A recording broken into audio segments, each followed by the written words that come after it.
ഓനെന്നിട്ട് മനസ്സിലായില്ല. ഞാൻ കൊടുത്തോണ്ടോ വാങ്ങി. ഇപ്പൊ എന്തിനാ അവൻ കൈ പിടിക്കുന്നത്?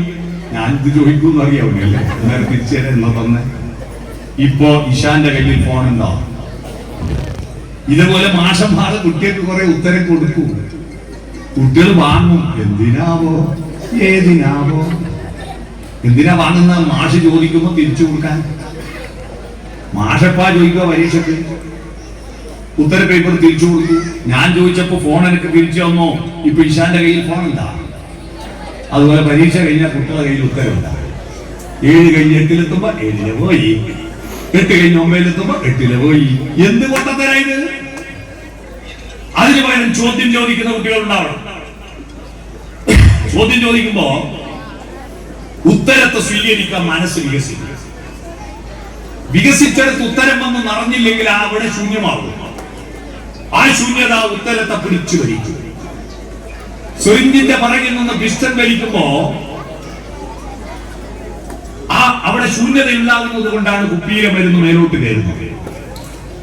ബംഗാൾ ഉൾക്കടലിൽ ന്യൂനമർദ്ദം ഉണ്ടാക്കുന്നത് കൊണ്ടാണ് അറബിക്കടലിൽ നിന്ന് കാറ്റടിക്കുന്നത്.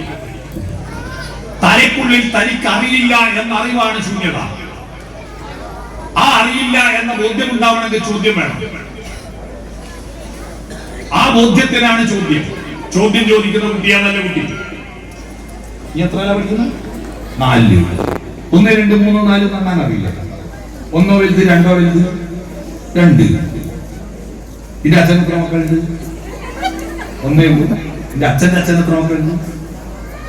3. ഒന്നാമത്തെ ആളാണ് അച്ചാച്ചന്റെ മക്കളിൽ ഒന്നാമത്തെ ആളാണ് എന്റെ അച്ഛൻ. രണ്ടാമത്തെ ആപ്പൻ. ആരാ വലുത്? എന്റെ അച്ഛൻ. 1 വലുത്. ഇങ്ങനെ 2 വലുത് എന്ന് പറഞ്ഞു. അപ്പൊ നാളെ മാഷോട് ചോദിക്കണം, വീട്ടിലെത്തുമ്പോ 1 വലുത്, സ്കൂളിലെത്തുമ്പോ 2 വലുത്. അതാണ് ചോദിക്കണം കേട്ടാ. ചോദ്യം ചോദിക്കുമ്പോ ഇവിടെ ഒരു ഉത്തരത്തെ സ്വീകരിക്കാനൊരു സ്ഥലം നോക്കാം. ഈ സ്ഥലം ശൂന്യമാകുമ്പോ ഉത്തരത്തെ പിടിച്ചു വയ്ക്കും. ശൂന്യതയുടെ കരുത്ത് കാണണോ? ശൂന്യതയുടെ കരുത്ത് കാണണമെങ്കിൽ ഞാൻ കാണിച്ചു തരാം. ഈ ഗ്ലാസ്സിലെ വെള്ളം എന്റെ കയ്യിലുണ്ടല്ലോ, ഇതെനിക്ക് കുടിക്കാൻ കൊണ്ടുവച്ചേ.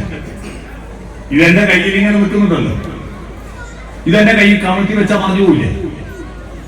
ഇതെന്റെ കയ്യിൽ കമഴ്ത്തി വെച്ചാൽ മറിഞ്ഞു പോയില്ലേ? മറിഞ്ഞു പോകില്ല. ആ വെള്ളം മറിഞ്ഞു പോകുന്നില്ല. ചിരിച്ച പോവോ? ചിരിച്ച വീഴുന്നില്ല. ഇങ്ങനെ വിളിച്ചാലും പോവില്ല. എന്താ എടുത്തു നോക്കി എടുക്ക്. കിട്ടുന്നുണ്ടാ? ഇത് ടൈറ്റാണ്. ഞാനിത് മാജിക് ഒന്നും കാണിച്ചല്ല. ഇതൊരു ശാസ്ത്ര. ഞാനിങ്ങനെ കൈ ഇങ്ങനെ അമർത്തുന്നു, ഉയർത്തുന്നു.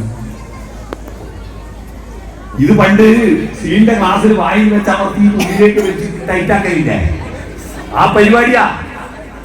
കൈ 4 ഭാഗം അമർത്തിയിട്ട് 2 വിരലും എല്ലാം താഴോട്ട് ചലിപ്പിച്ചാൽ ഉള്ളം കൈ മേലോട്ട് വരും. അവിടെ ശൂന്യതയുണ്ടാവും.